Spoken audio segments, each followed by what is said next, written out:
Hello, this is Greg from Greg Cheek Speaks, and welcome to my very busy office as I'm making the transition from my first book, and I just started my second book, so I apologize. I have notes all over the place, and with everything else I have going on. I appreciate all the emails, social media contact about my book, about speaking business, about speaking, where I'm speaking at, but it's become too much, so I'm going to take a little bit from one of my mentors, Gary Vaynerchuk.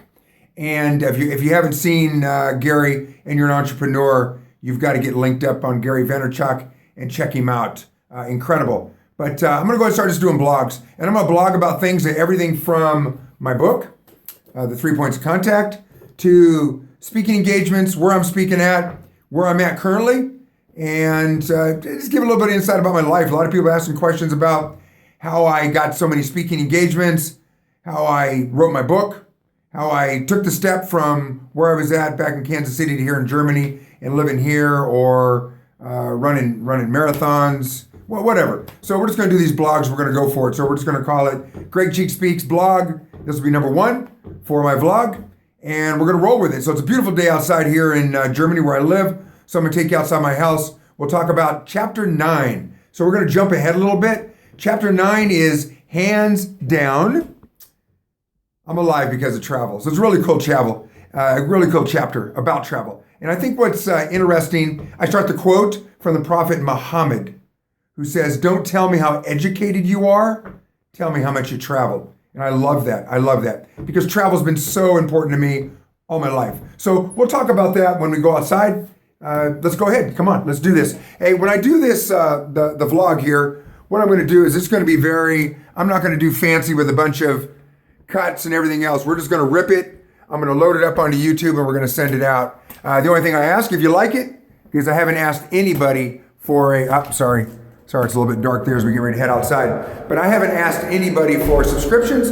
But if you like the vlog and you like what I'm doing, please subscribe. That'd be nice, because I'm just now starting to hit this part of my business. So I've walked outside. I live in a town called Sindelfingen, which is just outside Stuttgart, Germany, and it is a beautiful, beautiful day. We just had snow the last couple days. So what I'm going to do is I'm just going to, as I talk about chapter 9, about travel and how important travel's been, I'm just going to walk you around a little bit. And so as we walk around, we'll take a look at some different things. I think what's interesting when you look at, for instance, this building right here, this building here, which sometimes is a little hard to grasp. This building was built in 1427. That building right next to me. The building I live in right behind me is fairly recent. It's not too old. But so as we walk around, if I see something, I'll try to show it to you. But going back to this chapter about travel, and it was really the first chapter I wrote in my book, although it ended up being chapter 9, based on the way my book is set up with optimism, vision, and action, and encompassing around enthusiasm. But travel in my life was huge. I was 18 years old, and I hadn't been anywhere my entire life. I had one trip that I took to Albuquerque, and my parents put me on a plane to Albuquerque to my uncle, and it lasted like one day, and he sent me home. I was so hyperactive, probably didn't have enough medication, so he put me on a plane and sent me home, and that's the only place I'd ever been. And so when I didn't graduate high school, went to summer school, finished my high school diploma, I was out of here. And so I talked a little bit about that. And I'll talk more in another blog about that. But so I went in the Air Force and I traveled. And my first assignment, of course, went to San Antonio for basic training. I had a short stint in Texas. And probably the greatest thing that ever happened to me, my first assignment was Turkey, Adana, Turkey, down in southern Turkey. I didn't even know where Turkey was when I was in high school. But that's where I ended up. That's where I ended up going. So we'll just keep walking. I live right downtown. I live right smack downtown. So when you walk out my door, I have buildings everywhere. Like this building right here is another one of those, built in mid 1400s, which is just amazing. So every morning when I get up and do physical fitness and do training, this is what I get to do. I get to come out here and run through all this. So it's amazing.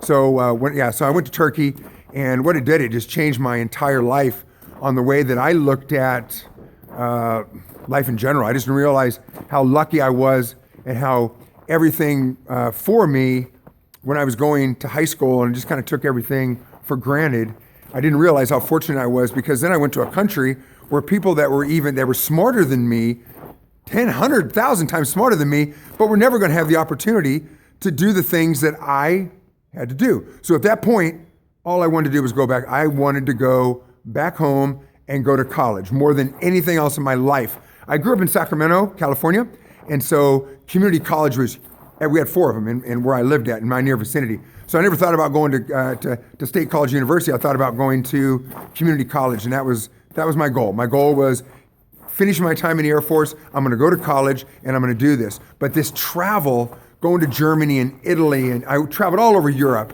as a young man in the Air Force, and it just changed my life. It gave me such a bigger perspective than what I had seen when I grew up in Sacramento, and really just all I saw was really my little part of North Sacramento. I didn't really travel anywhere or didn't do much of anything, and so it just opened my eyes to expectations and what I can expect of myself and what I should get of myself. So being at 19, and then I turned 20, then I came back to the States, and I finished my time in the military.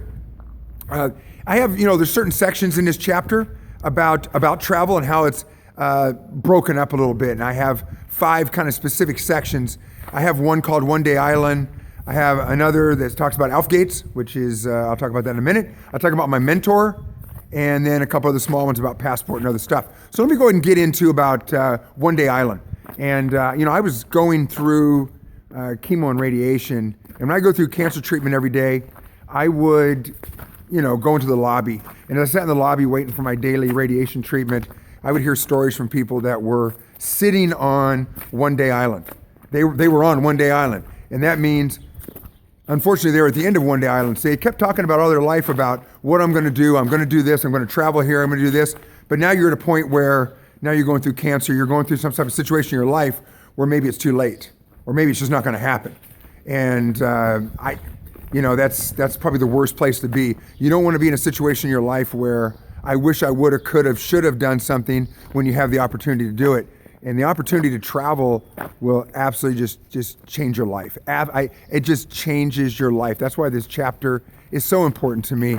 And I've had a lot of feedback about it, and I appreciate it. But that One Day Island is, if you have the opportunity to travel, you need to just go ahead and do it. Not tomorrow, just right now. Figure out a way and go do it, and go see other things, go see other people, and realize that what people are talking about, what their expectations or what their perceptions are of what people are or how they are, where they're at in the other part of the world, whether from Asia or whether from the Middle East or whether from somewhere else, that you find out that they're not true. People are amazing people, wonderful people, but you got to get out of where you're at, and you got to go meet them, and you got to go see them.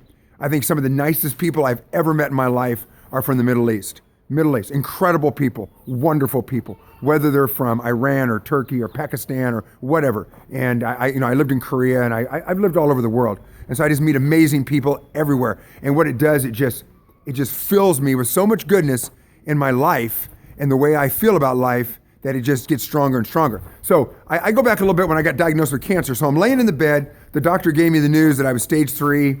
I had stage 3 throat cancer. They did a biopsy, and they verified it. And I remember sitting there for a couple seconds as I kind of rushed and kind of figured out what was going on. But then I got to thinking about all the places I've traveled to Germany, here where I'm at now, and all over Europe and all over Asia, and all the people I met. But the stories I heard of resilience and coming through situations much worse than what I'm doing. And oh, by the way, look at the great life I've lived. So what that did is it gave me a big push. So I stood myself up in the bed, got myself, on, and I talk about another story about giving thanks of what I did, but I went forward from there. What I did when I got here, and this is, by the way, I've just made a little loop. My house is probably just about 50 meters back over here, but I looped around, just wanted you to see some of it. But this is the Marktplatz here. This is, these are all different kind of restaurants and everything here. So right behind me, there's a Portuguese restaurant, an Italian restaurant. Right here is a Spanish restaurant.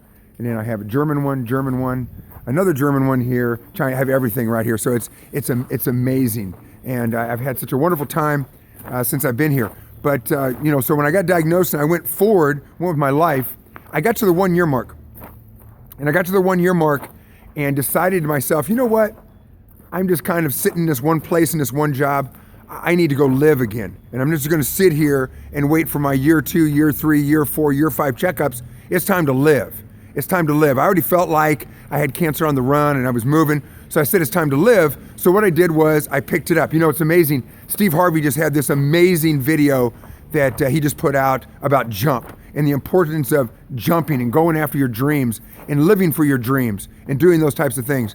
And so that's what you got to do sometimes. You know, Jeff Bezos, for instance, he left his job in New York City and got in his car, and as he was driving to Seattle, he wrote his business plan for Amazon in the car driving, and he jumped. And sometimes you just have to jump, you have to go after your dream, and you got to do it. And that's what I did. I just said it 1 year. You know what? I don't know what's going to happen at 1 year, 1 day, 1 year, 2 days, but I know one thing, I'm going back to a place that was amazing to me. And I was here as a young officer in the military. I lived in Stuttgart. And so I decided to myself, I'm coming back here and I'm going to come back here and live. And I just did it. And then when I got here, it just opened everything up. And you know, reference travel, what I did when I first got here is I would go down to the train station every weekend.